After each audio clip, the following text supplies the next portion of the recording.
اللہم صلی علی محمد وعلی آل محمد کما صلیت علی ابراہیم وعلی آل ابراہیم انک حمید مجید۔ اللہم بارک علی محمد وعلی آل محمد کما بارکت علی ابراہیم وعلی آل ابراہیم انک حمید مجید۔ اعوذ باللہ من الشیطان الرجیم، بسم اللہ الرحمن الرحیم۔ شهر رمضان الذي أنزل فيه القرآن هدى للناس وبينات من الهدى والفرقان فمن شهد منكم الشهر فليصم ومن كان مريضا أو على سفر فعدة من أيام أخر يريد الله بكم اليسر ولا يريد بكم العسر ولتكملوا العدة ولتكبروا الله على ما هداكم ولعلكم تشكرون وإذا سألك عبادي عني فإني قريب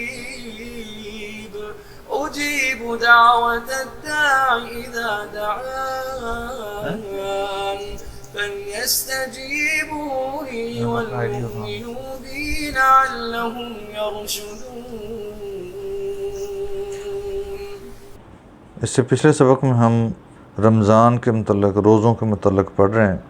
اللہ تعالیٰ نے فرمایا یا ایہا الذین آمنوا کتب علیکم الصیام، اے ایمان والو تم پر روزے فرض کیے گئے، کما کتب علی الذین من قبلکم، جس طرح تم سے پہلی امتوں پر فرض کیے گئے، لعلکم تتقون، تاکہ تم پرہیزگار بن جاؤ۔ تو رمضان جو ہے، روزہ جو ہے، یہ انسان کی تقوی، پرہیزگاری کا باعث ہے۔ ایام معدودات، یہ گنتی کے دن ہوتے ہیں۔ فمن کان منکم مریضا او علی سفر، تو تم میں سے اگر کوئی مریض ہو یا مسافر ہو، فعدۃ من ایام اخر، تو وہ ان دنوں میں روزہ نہ رکھے، وہ بعد میں گنتی پوری کر لے۔ وعلی الذین یطیقونہ فدیۃ طعام مسکین، اور وہ لوگ جو صاحب استطاعت ہیں وہ فدیہ دے سکتے ہیں ایک مسکین کا کھانا۔ فمن تطوع خیرا، اور جو کوئی فمن تطوع خیرا فہو خیر لہ، اور جو کوئی ایک مسکین کا کھانا سے زیادہ دے دے، شرط کیا تھی کہ ایک مسکین کا کھانا فدیہ دینا ہے، اور کوئی اگر اس سے زیادہ دے دے تو وہ اس کے لیے بہتر ہے۔ تطوع کا معنی ہوتا ہے زیادہ دینا، اضافی دینا۔ وَأَن تَصُومُوا خَيْرٌ لَكُمْ، اور اگر تم روزہ ہی رکھو تو وہ بھی بہتر ہے۔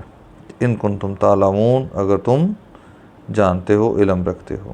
اس بات کو ہم پہلے واضح کر چکے ہیں کہ یہ حکم ابتدا میں تھا کہ اگر کوئی شخص روزہ نہیں رکھنا چاہتا تو وہ اپنے روزے کی جگہ پہ فدیہ دے سکتا ہے، لیکن یہ حکم منسوخ ہو گیا۔ اس کے بعد روزہ رکھنا ہی فرض ہے۔ ہاں، جو مریض، دائمی مریض ہے، مرض ایسے مرض میں مبتلا ہے کہ اس کے ٹھیک ہونے کے امکانات نہیں ہیں، تو پھر وہ فدیہ دے سکتا ہے۔ اور فدیہ دینے میں بھی یہ بات واضح کی تھی کہ فدیہ نقدی کی صورت میں، اناج کی صورت میں دیا جائے، یہ ہی اس کا اصل حق ہے۔ کسی کو روزہ رکھانا فدیہ نہیں ہے۔ ہمارے ہاں رواج یہ ہے کہ ہم صبح و شام کسی شخص کو گھر میں بلا کے یا اس کے گھر ایک ٹائم کا کھانا دے دیتے ہیں، یہ فدیہ نہیں ہے۔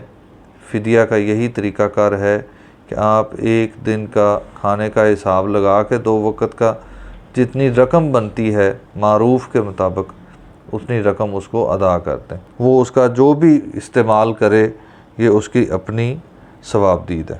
شہر رمضان الذی انزل فیہ القرآن، شہر رمضان، رمضان کا مہینہ، الذی وہ ہے، یعنی اللہ تعالیٰ رمضان کا تعارف کروا رہے ہیں، انزل فیہ القرآن، جس میں قرآن نازل کیا گیا، وہ قرآن جو ہدی للناس، لوگوں کے لیے ہدایت کا ذریعہ ہے۔ ہدایت کیسے ملے گی؟ قرآن سے تعویذ لکھ کے، دم درود کر کے، ایسے ہی ملے گی۔ اس کو سمجھیں گے، اللہ کے پیغام کو سمجھیں گے، سمجھ کے پڑھیں گے تو تب پتہ چلے گا کہ کہ قرآن ہمیں کیا کہہ رہا ہے. ہم نے اس کو صرف زندگی میں دم درود کے لیے اور مرنے کے بعد پارسل کرنے کے لیے رکھا ہوا ہے. وَبَيِّنَاتٍ مِّنَ الْهُدَىٰ، اور ہدایت میں سے واضح نشانیاں ہیں، والفرقان، اور حق و باطل میں فرق کرنے والی. حق اور باطل میں کیسے فرق ہوگا؟ کیسے پتہ چلے گا یہ صحیح ہے اور یہ غلط ہے؟ کیسے پتہ چلے گا کہ یہ حکم اللہ کے احکامات کے مطابق ہے اور یہ کام اللہ کے احکامات کے خلاف ہے؟ پڑھیں گے تو پھر. اگر سمجھیں گے ہی نہیں، ثواب کے لیے تلاوت کرتے رہیں گے. میں نے اس رمضان میں 5 قرآن ختم کیے ہیں. میں روزانہ 1 پاؤں تلاوت کرتا ہوں. اس میں سے سمجھتے کتنا ہے؟ نہیں جی، یہ عام آدمی کے لیے نہیں ہے. سمجھنا عام آدمی کے لیے نہیں ہے. کس کے لیے؟ علماء کے لیے. تو اس کا مطلب ہے کہ پھر آپ نے اپنی گلے کی رسی علماء کے ہاتھ میں خود بخود دے دی ہے. اب وہ جدھر چاہے چلا رہے ہیں. انہوں نے اپنی روزی روٹی کا انتظام کر رکھا ہے. وہ آپ کو جدھر جی چاہتے ہیں چلاتے ہیں اور کھانا پینا چلاتے ہیں. وہ آپ کو قرآن ترجمے سے پڑھنا کیوں نہیں الاؤ کرتے؟ آپ کو حق بات پتہ چل جائے گی. فمن شاہدہ، پس جو کوئی شاہدہ موجود ہو، منکم، تم میں سے، الشہرہ، اس مہینے میں، فلیصم ہو، پس کو چاہیے کہ وہ اس کے روزے رکھے. اب ایک بڑا اہم نقطہ ہے سمجھنے والا. ہم سب رمضان کو کس حوالے سے جانتے ہیں؟ نہیں، آپ تھوڑا زیادہ نیگیٹو چلے گئے. عام عرف میں کس حوالے سے جانتے ہیں؟ رمضان کیا ہے؟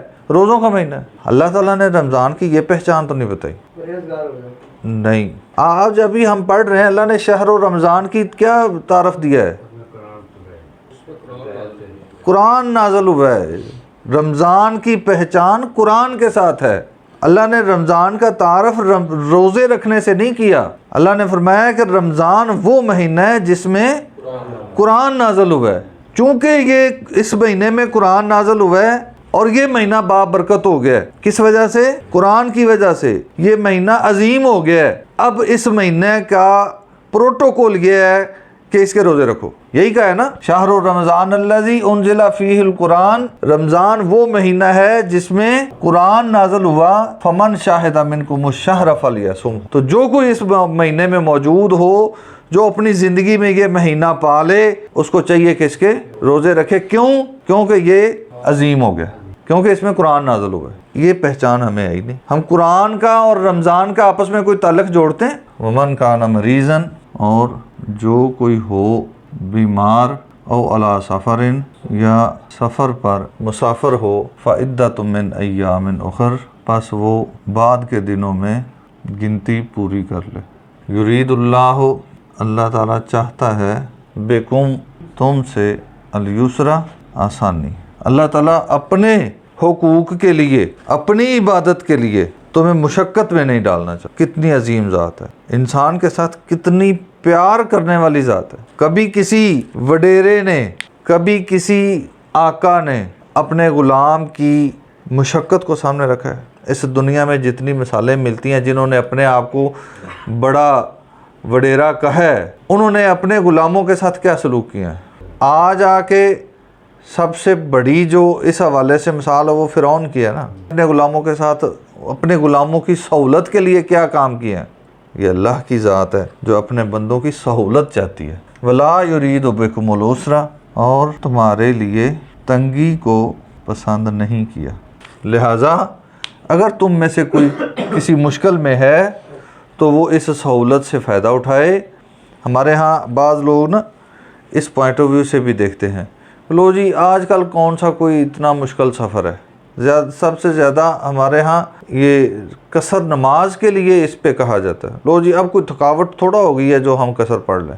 نہیں، اللہ تعالیٰ نے جو سہولت دی ہے اس سہولت سے فائدہ اٹھانا بھی اس کی عظمت کی پاسداری ہے. اس سے فائدہ نہ اٹھانا یہ اللہ کو پسند نہیں ہے، یہ نافرمانی ہے.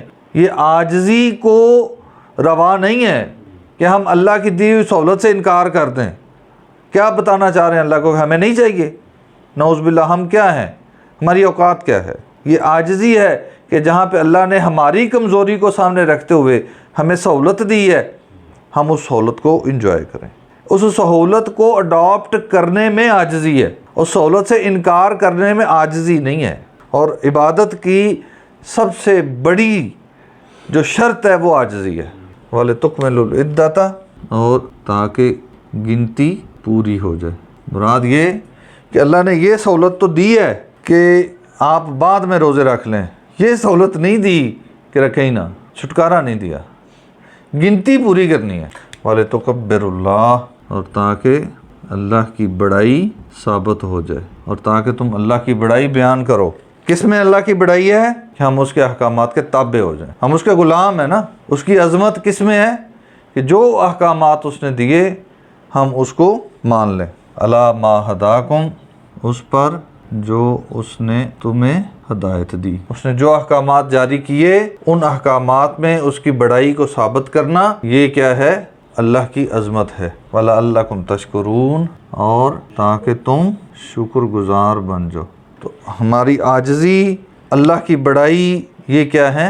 شکر کا ذریعہ ہے. وَإِذَا سَأَلَكَ عِبَادِي، اور جب آپ سے سوال کریں اے پیغمبر صلی اللہ علیہ وسلم، جب آپ سے سوال کریں عبادی میرے بندے، انی میرے بارے میں، فَإِنِّي قریب، تو پس ان کو بتا دو پس میں قریب ہوں. کتنا قریب؟ اللہ نے کوئی حد نہیں بتائی. ہاں، شارق سے بھی قریب. اجیب، میں جواب دیتا ہوں یا قبول کرتا ہوں، دعوت پکار کو، الدائن پکارنے والے کی. یہاں پہ اللہ نے کوئی شرط رکھی ہے کہ مسلمان پکارنے والا ہو تو پھر سنتا ہوں، یا یہ رکھا ہو کہ کلگی والا مسلمان ہو تو پھر سنتا ہوں؟ وہی کلگی والا اسی لیے کہہ رہا ہوں کہ عام کی نہیں سنتا ہوں، کلگی والے کی سنتا ہوں. دائن پکارنے والے کی سنتا ہوں.